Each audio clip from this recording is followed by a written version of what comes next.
Mary Ann Cotton has long been remembered as one of the most notorious women in British criminal history. History remembers what it can prove, but it often forgets what it cannot explain. In the spaces between fact and doubt, stories linger unfinished, unsettling. This is veiled truth, where verdicts end and questions remain. They called her a nurse, a wife, a mother, but history remembers her as something far darker. Mary Ann Cotton has been accused of poisoning more than 20 people, including her husbands, her children, and even her own mother. Some say she was England's first female serial killer. Others say she was a woman surrounded by death in an era where illness was everywhere. So which is it?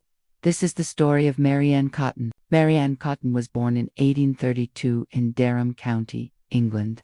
Her early life is difficult to trace. Records were inconsistent and documentation was scarce. But what is known is this: Mary Ann lived during a time when poverty, disease, and death were constant companions. As a young woman, she worked as a nurse and later as a dressmaker. She was described as well-spoken, neatly dressed, and fond of finer things she could rarely afford. In 1852, she married her first husband, William Mowbray.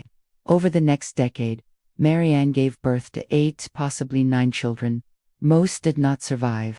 Doctors attributed their deaths to gastric fever, a common diagnosis in Victorian England. The symptoms, vomiting, stomach pain, weakness, were tragically familiar, but gastric fever also closely mirrored the effects of arsenic poisoning.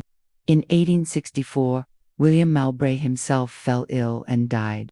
Mary Ann collected life insurance money shortly afterward. 2 more children followed him to the grave.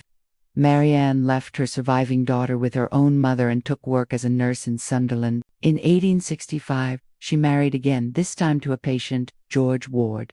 He died within a year. Once again, there was insurance. Once again, there was no clear suspicion. Mary Ann next became housekeeper to a widower named James Robinson, who had 5 children. Within weeks of her arrival, 1 child died of gastric fever. Then Mary Ann visited her ailing mother. Her mother died shortly after. Mary Ann returned to the Robinson home with her daughter. Soon after, the girl and 2 more Robinson children were dead. Despite this, Mary Ann married Robinson in 1867. Even then, death continued. Only 1 of their children survived. Eventually, Robinson grew suspicious not of illness, but of Mary Ann's constant requests for insurance policies. He discovered she was stealing from him, and he forced her out. In 1870, Mary Ann met Frederick Cotton, another widower. That year, his sister died, then his youngest child. Mary Ann married Frederick, despite still being legally married to Robinson. Within a year, Frederick Cotton was dead. 2 more children followed.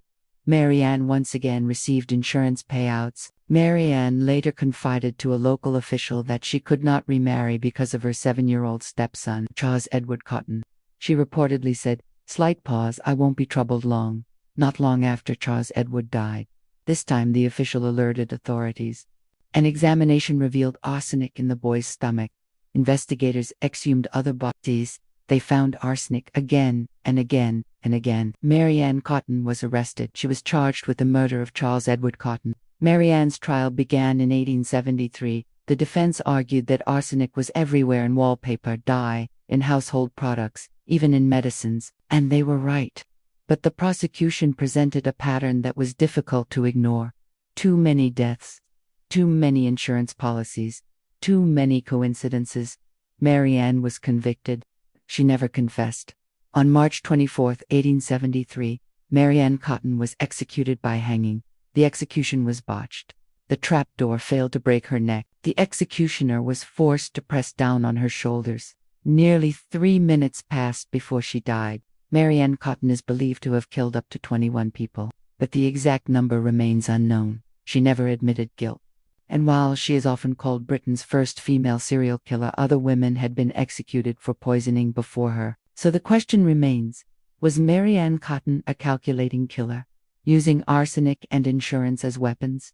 Or was she a woman surrounded by illness, poverty, and loss, condemned by circumstance and suspicion? History gave her a verdict, but history also left questions behind. And perhaps the most unsettling one is this: how many deaths are coincidence? If this story stayed with you, follow and subscribe to Veiled Truth.